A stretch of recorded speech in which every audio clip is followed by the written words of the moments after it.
Can you give me a hug, please? Those 7 words, whispered by a stranger on an autumn afternoon, would shatter a single father's ordinary day and ignite a story no one saw coming, least of all the broken young woman who was simply trying to remember what human touch felt like.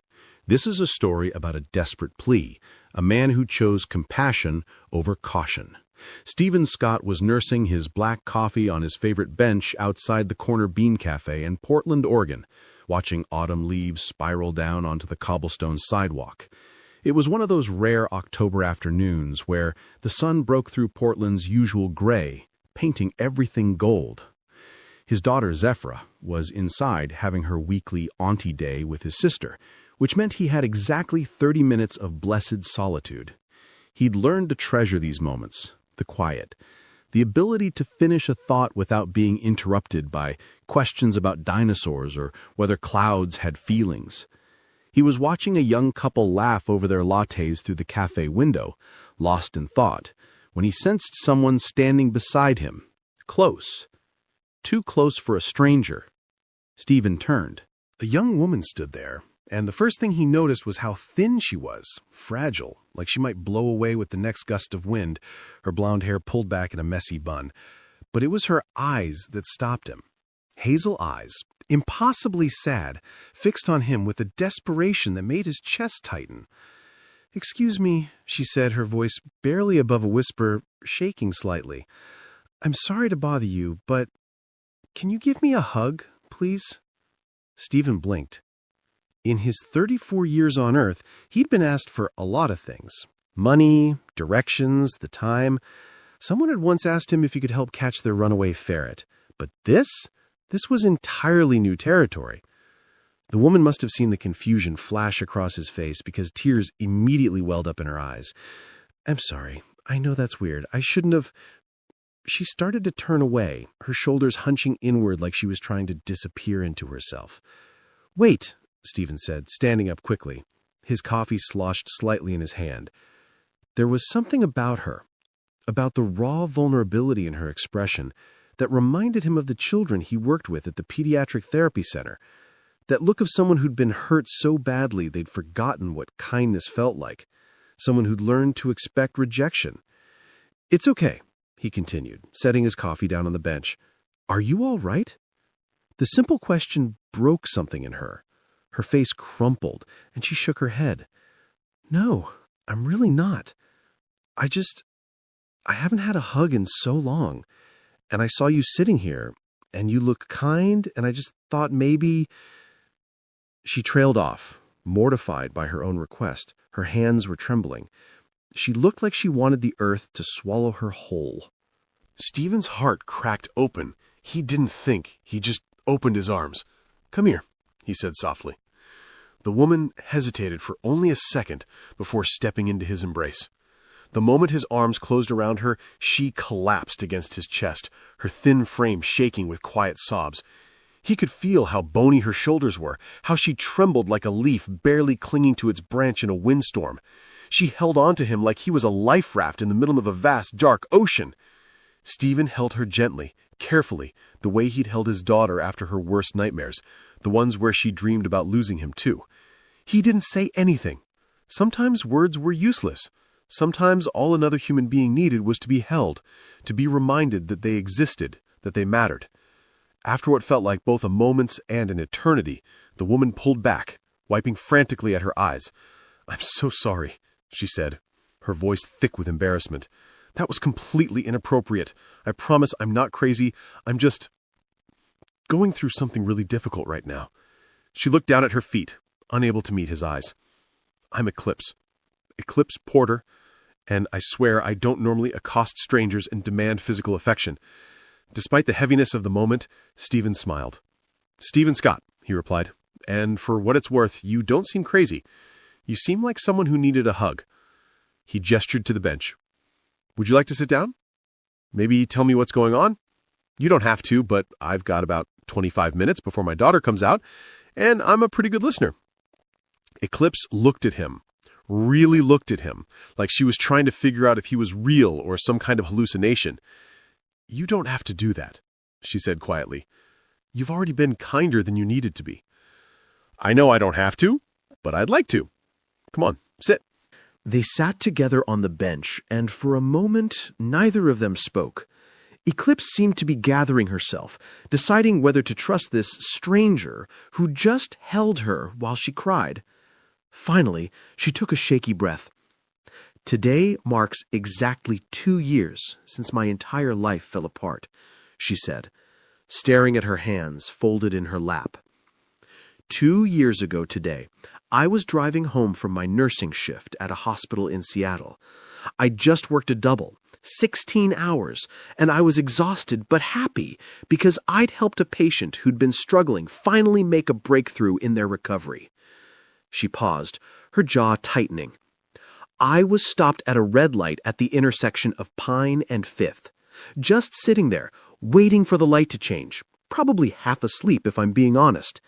And then this drunk driver came out of nowhere and slammed into my car at full speed. He ran the red light doing about 60 in a 35 zone. Stephen winced. Eclipse. The impact crushed the driver's side of my car like it was made of aluminum foil.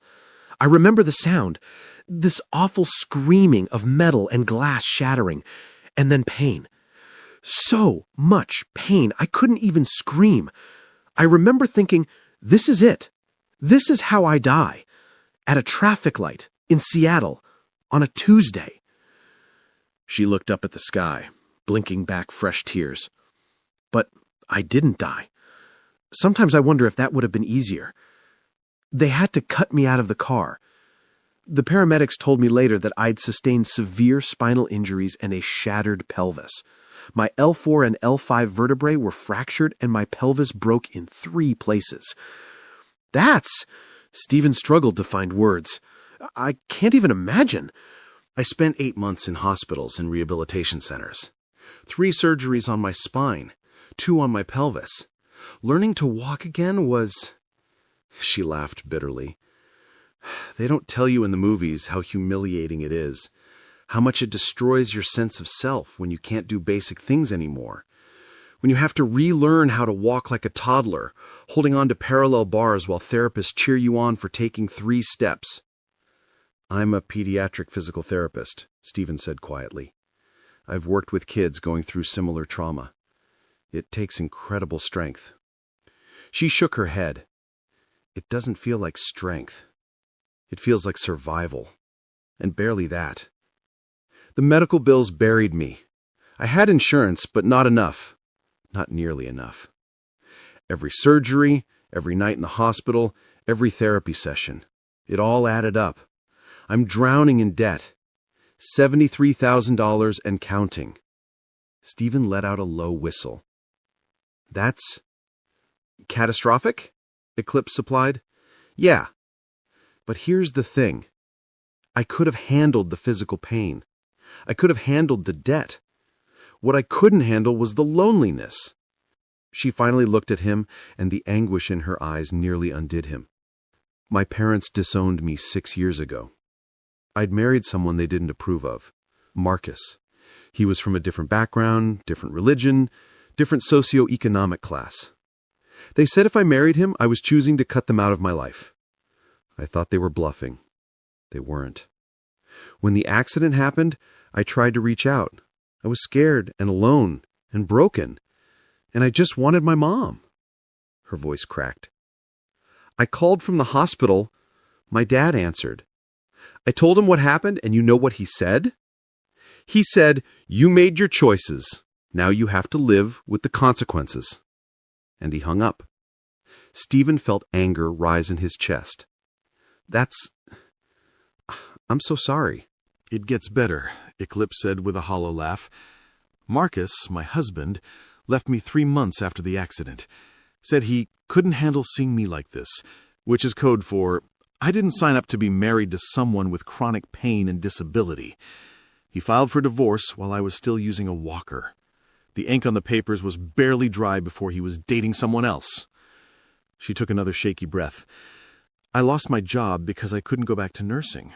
The physical demands were too much. My disability payments barely cover rent for a studio apartment in one of Portland's rougher neighborhoods. I moved here hoping for a fresh start, but instead I found nothing, just more loneliness. What about friends? Stephen asked gently. Drifted away, Eclipse said. At first they visited, brought flowers, said the right things, but chronic pain and disability make people uncomfortable. They don't know what to say. The invitations stopped coming. The calls became less frequent. Eventually they disappeared entirely.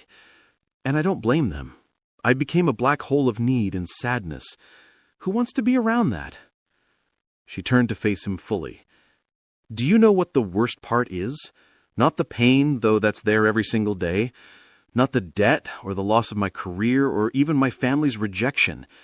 The worst part is that I realized this morning, 2 years to the day of the accident, that I haven't had any physical affection, not a hug, not even a handshake that meant something. In all that time, I felt like I was disappearing, like I wasn't even human anymore, just this ghost moving through the world, taking up space but not really existing. Tears were flowing freely now. I left my apartment today thinking I might just walk until I couldn't walk anymore, but then I saw you sitting here, and something about you looked safe, kind, like maybe you'd understand, and I just... She covered her face with her hands. I'm sorry, this is too much. You didn't ask for my life story. Stephen sat with her words, feeling their weight. Finally he spoke. 3 years ago, my wife collapsed while jogging, he said quietly. Eclipse's head snapped up, her tear-stained face registering surprise. She went out for a morning run, same as she did every day. 5 miles through our neighborhood, rain or shine. She'd been training for a half marathon. She was 31 years old, healthy, vibrant, full of life. He stared at the maple tree across the street, its leaves burning red and gold. A neighbor found her on the sidewalk 3 blocks from our house. She had had sudden cardiac arrest caused by a congenital heart defect that no one knew existed. It was hiding in her chest her whole life, waiting. One moment she was alive, laughing, planning our daughter's 3rd birthday party. The next, she was gone. Eclipse's hand moved to her mouth. Stephen, he continued, I became a single father overnight, drowning in grief while trying to explain to a confused toddler why Mommy wasn't coming home. Zephyra, that's my daughter, she's 6 now, but back then she was so little. She kept setting a plate for Michelle at dinner, kept asking when she could show Mommy her new drawings. His voice roughened. For a long time I felt exactly what you described. Invisible, like the world had moved on and forgotten I was still standing in the rubble. People stopped calling because they didn't know what to say. Couples we'd been friends with drifted away because I was suddenly a reminder that life is fragile and unfair. I was a single dad in a world full of intact families, and I felt like an alien. They sat and shared understanding. 2 people who'd been broken by life in different ways, but understood the same fundamental truth. Loneliness was its own kind of death. How did you... Eclipse started, then stopped. How did you survive it? Honestly, Zephyra saved me. I didn't have the luxury of falling apart completely because she needed me. And my work helped too. Helping kids recover from injuries, seeing them fight to get better. It reminded me that healing was possible, even when it felt impossible. Before Eclipse could respond, the cafe door burst open with the force of a small hurricane. "Daddy!" A little girl with wild brown curls and eyes the color of warm honey came barreling out, followed by a laughing woman who could only be Stephen's sister. The child launched herself at Stephen, who caught her with practiced ease. "Hey, Jellybean! How was Auntie Day?" "So good! We made cookies shaped like dinosaurs, and Auntie Lissa let me put so much frosting on them that she said they looked like they'd been attacked by a frosting monster. And I said that's because they were, and she laughed so hard, milk came out of her nose. Well, not real milk, almond milk because she's lactose intolerant." She said the word carefully, clearly proud of herself for remembering it. Stephen's sister laughed. "Lactose intolerant, sweetie, but close enough." She noticed Eclipse then, and her expression shifted to polite curiosity. "Zephyra, This is my new friend Eclipse." The little girl turned to Eclipse with the unfiltered interest only children possess. "Hi, I'm Zafira, and I'm 6 3/4, which is almost 7, she announced, climbing onto the bench between them without invitation. "Are you friends with my daddy? Do you like dinosaurs? I like the ones with the long necks, but also the scary ones with big teeth, even though they give some people nightmares. But not me, because I'm very brave. Do you know what? Daddy says I ask a million questions, but I counted once, and it's really only about 47, so he's very wrong about math." For the first time since approaching Stephen, Eclipse laughed, really laughed. The sound was rusty, like something that hadn't been used in a very long time, but genuine. "Hi, Zafira. That's a beautiful name," Eclipse said, and Zafira beamed. "I like all the dinosaurs, but my favorite is probably the Stegosaurus because they look friendly with those plates on their backs." "Ooh, I like those too," Zafira bounced excitedly. "The plates are so cool. Did you know they might have been for temperature control or maybe to look scary to predators? Scientists aren't totally sure yet, which means there's still mysteries in the world, which Daddy says is a good thing because mysteries keep life interesting." Stephen caught Eclipse's eye and mouthed, "Sorry," over his daughter's head, but Eclipse was smiling, a real smile that reached her eyes for the first time. "Your daddy is very wise," Eclipse told Zafira. "I think mysteries do keep life interesting." "Do you want to come to the park with us?" Zafira asked suddenly. "We're going to feed the ducks, even though Daddy says we're not supposed to give them bread because it's bad for them, so we bring special duck food that we get from the pet store. The ducks like it almost as much as bread, Daddy says, but I think maybe they're just being polite." Stephen started to object. Eclipse had been through enough today, but Eclipse spoke first. "I would love that," she said, and she sounded like she meant it. That afternoon at the park became the first of many after Stephen's sister left. Stephen gave Eclipse his number before they parted ways, telling her to reach out if she ever needed to talk. She texted him a week later, tentative and apologetic. "Is the offer for coffee still open? I promise not to cry this time." Probably.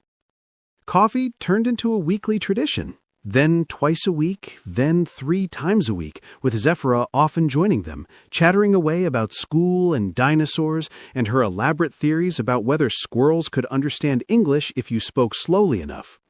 Eclipse fit into their lives like a puzzle piece they hadn't known was missing. She was brilliant. Her nursing background meant that she could have intelligent conversations about anatomy and medicine with Stephen. She was funny, with a sharp wit that caught him off guard. And she was patient with Zafira in a way that melted Stephen's heart.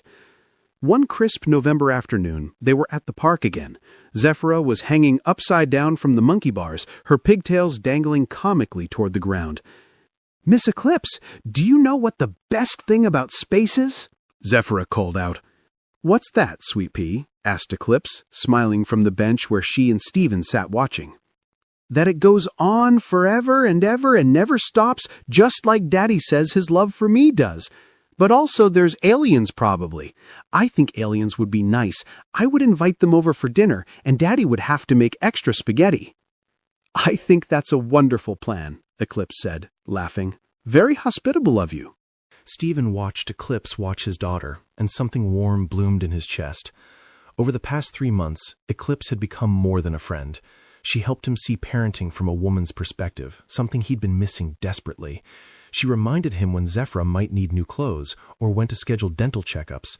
She could braid hair, something Stephen had never quite mastered despite watching 17 YouTube tutorials.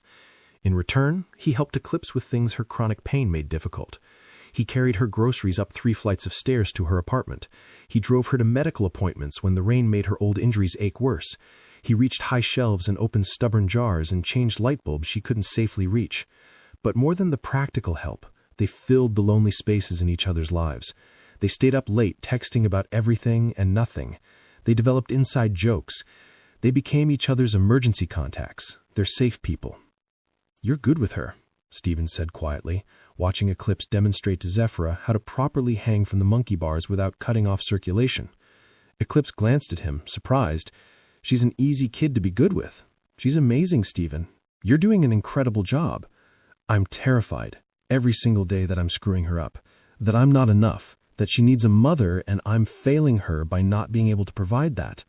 Hey, Eclipse touched his arm gently. You're not failing her. She's happy, healthy, curious, kind, and confident.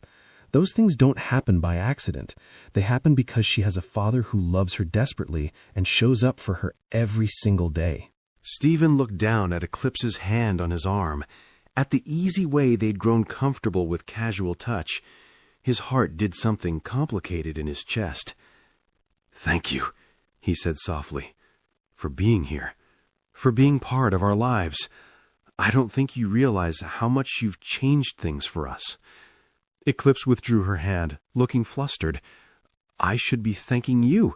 You gave a stranger a hug when she was too broken to even ask properly. You didn't have to do that. Most people would have walked away." "I'm glad I didn't," Stephen said, holding her gaze. The moment stretched between them, charged with something neither of them was quite ready to name.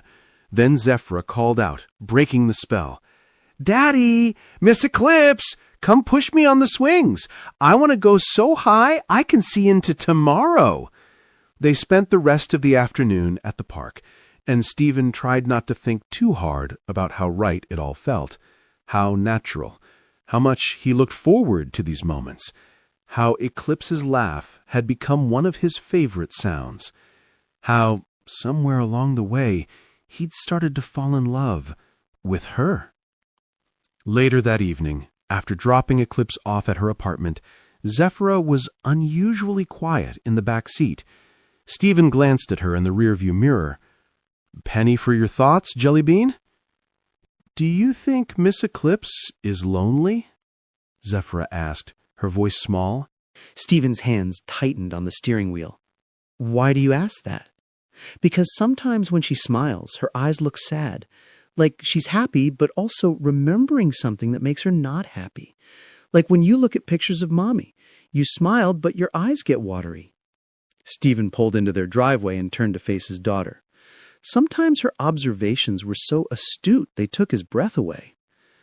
"I think Miss Eclipse has been through some really hard things," Stephen said carefully.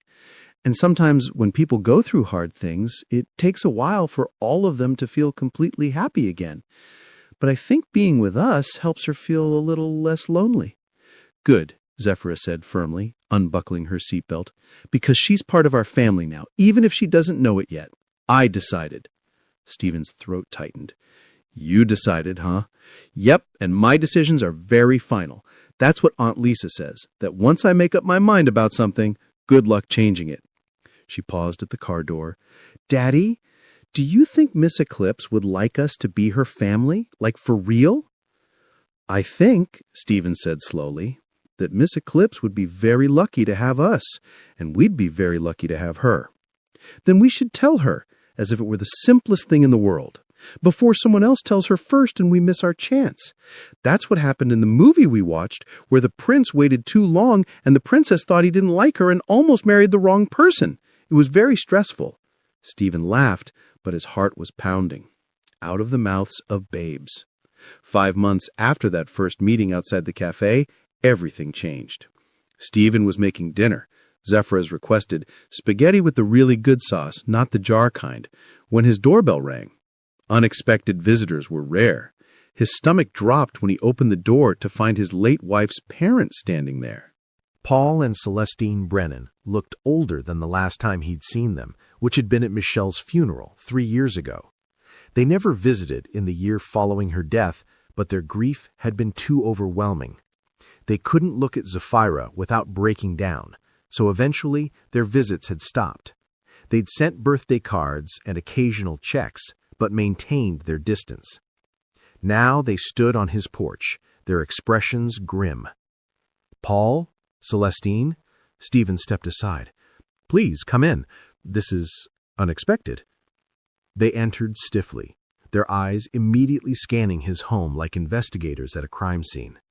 Celestine's gaze landed on the dining table, where 3 placemats were set instead of 2. "Are you expecting someone?" she asked, her tone sharp. "Eclipse is coming for dinner," Stephen said carefully, already sensing danger. She's Zephyra's and my friend." "Yes," Celestine said coldly. "We'd like to talk to you about her." Stephen's blood ran cold. "Excuse me?" They moved into the living room. Stephen didn't sit, keeping himself between them and the kitchen, where Zephyra was coloring at the counter, oblivious to the tension. "We've been doing some research," Paul said, his voice heavy with disapproval. "This Eclipse Porter you've been spending time with, who you've introduced to our granddaughter." "What kind of research?" Stephen asked, anger starting to simmer beneath his shock. Celestine pulled out her phone, scrolling through what looked like printed documents. "She's drowning in medical debt. $73,000. She's on disability. She lives in a dangerous neighborhood. She was divorced 2 years ago. Her own family won't speak to her." "How did you—" Stephen's hands clenched into fists. "You investigated her like she's some kind of criminal?" "We're concerned about Zephyra's well-being. You're exposing our granddaughter to an unstable woman with serious problems. What were you thinking?" "I was thinking," Stephen said, his voice low and dangerous, "that Eclipse is a kind, compassionate person who's been through hell and came out the other side. I was thinking she's been an amazing presence in Zephyra's life. I was thinking it's none of your business who I choose to spend time with." "It becomes our business when it involves our granddaughter," Celestine shot back. "This woman is a stranger. She's financially unstable. She's dealing with chronic health issues. She comes with baggage that could affect Zephyra. We won't stand by and watch you make reckless decisions." Stephen's voice dropped to barely above a whisper, mindful of Zephyra in the next room. "Eclipse is my friend. She's been nothing but good to Zephyra. And frankly, where were you two for the past 2 years?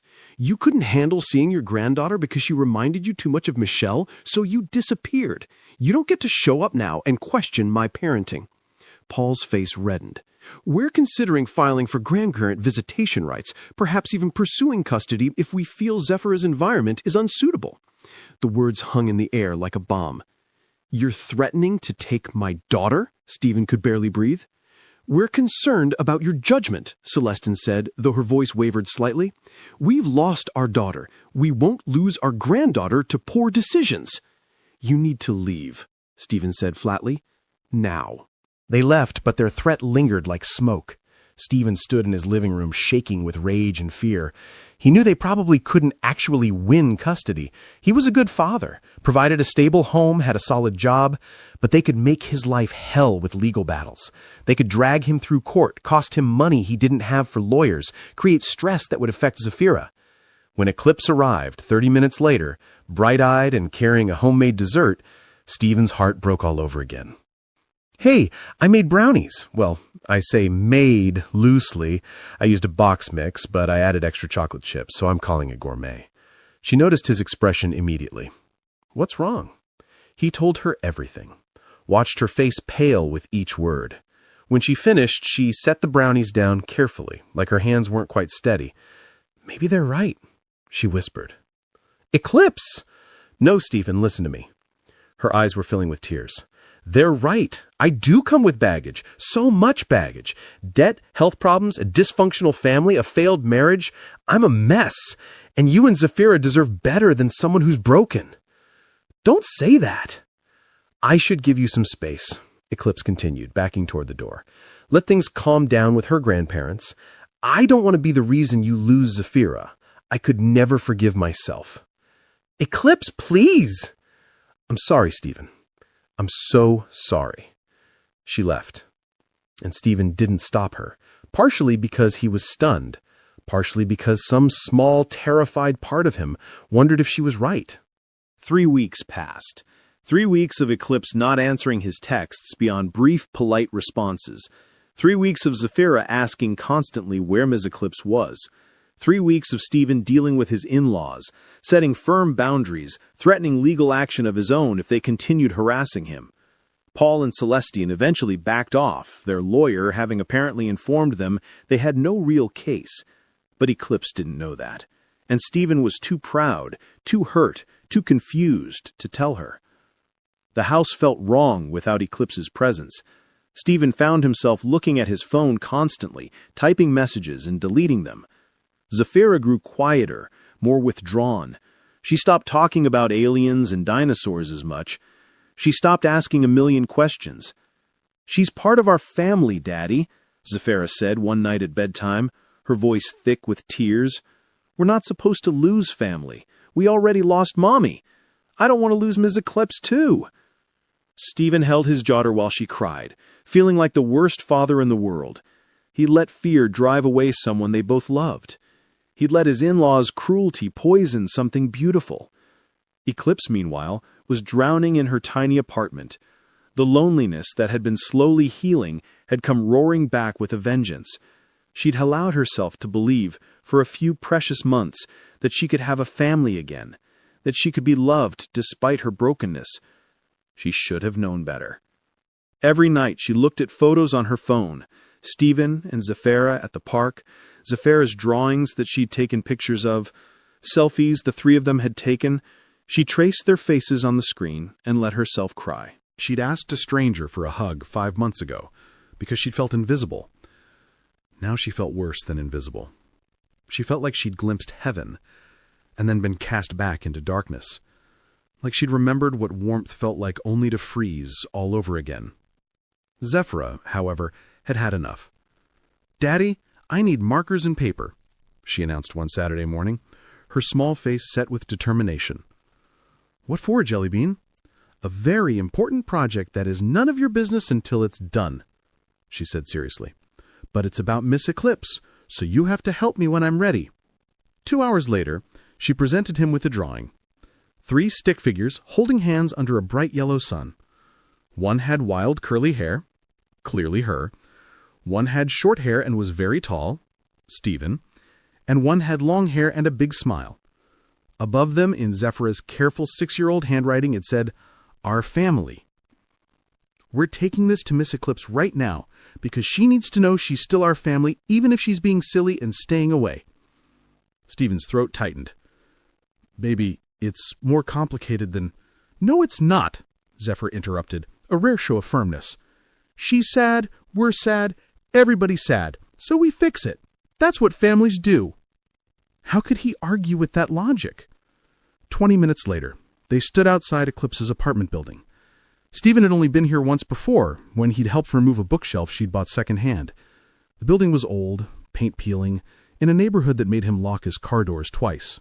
They climbed 3 flights of stairs, no elevator, and Zafira knocked firmly on apartment 3B. The door opened. Eclipse stood there in sweatpants and an oversized sweater, her hair in a messy bun, eyes red-rimmed like she'd been crying. When she saw the drawing in Zafira's hands, fresh tears spilled over. "Miss Eclipse!" Zafira didn't wait for an invitation. She threw her arms around Eclipse's legs, nearly knocking her over. "I made you a picture, and you need to see it right now because it's very important." Eclipse knelt down, wincing slightly. Her pain was clearly bad today, and took the drawing with shaking hands. She stared at it for a long moment, tears streaming down her face. "Zafira, this is—" Her voice broke. "This is beautiful." "You're not broken, Miss Eclipse," Zafira said with the absolute certainty only children possess. "Daddy fixes broken people at his work, and he says broken just means you had something hard happen, but you're still here, and that makes you actually super strong, like a superhero. So you're a superhero, okay? And superheroes don't stay away from their families because of silly grandparents who don't understand things." Eclipse looked up at Stephen, still standing in the hallway, and something passed between them. Something raw and real and long overdue. "I dealt with the grandparents," Stephen said quietly, stepping forward. "Set firm boundaries. They've backed off. Their lawyer told them they didn't have a case. But, Eclipse, you need to understand something." He moved closer, his voice thick with emotion. "You're not dragging us down. You've made our lives better. Zafira loves you, and I love you, too. Not as a friend, as more than that. I think I have for a while now, but I was too scared to admit it. Too scared of messing up what we had. Too scared of moving on from Michelle. But these past 3 weeks without you have shown me something important.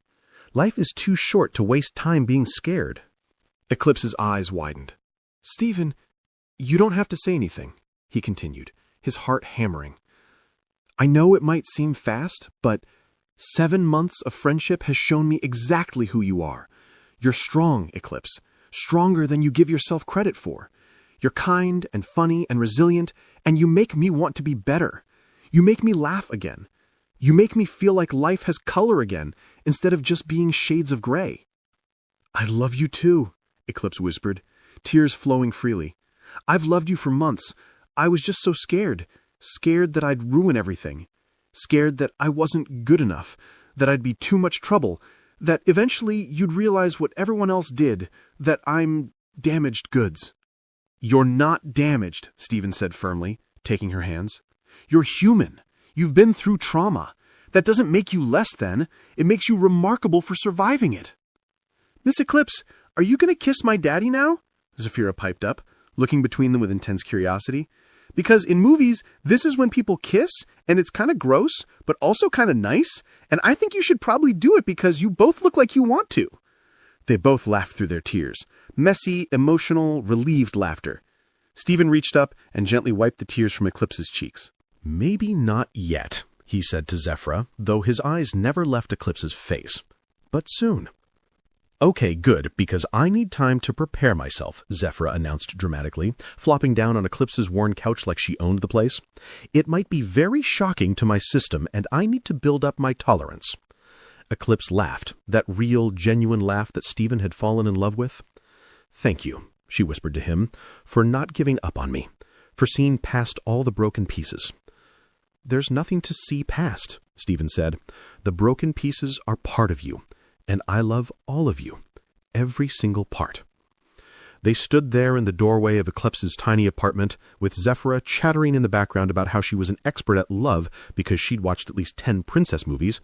Autumn sunlight streamed through the window, painting everything gold. It wasn't a perfect moment. Eclipse's apartment was tiny and shabby. Her pain was visible in the careful way she moved. Stephen's life was complicated with work and single parenthood and lingering grief. Zephyra would need time to adjust to whatever came next. But sometimes perfect isn't what matters. Sometimes what matters is two people choosing to be brave enough to love despite fear, to trust despite past betrayals, to believe that broken things can create something beautiful when they're put together with care and patience. Stephen realized something in that moment, something profound and simple all at once. Sometimes the bravest thing you can do is ask for a hug from a stranger on a bench. And sometimes the bravest thing you can do is say yes. Have you ever felt invisible? Like you were moving through the world but not really living in it? Eclipse did. For 2 years she'd felt like a ghost.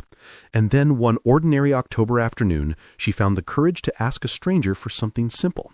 Human touch, human connection, proof that she still existed. Stephen could have said no. He could have walked away, uncomfortable with her request. Most people would have. But he chose compassion. He chose to see her pain instead of judging her circumstances. And that single choice changed 3 lives forever. Because sometimes all it takes is one person willing to hold you when you're falling apart. One person who looks past your broken pieces and sees your whole heart. One person brave enough to say, "You matter."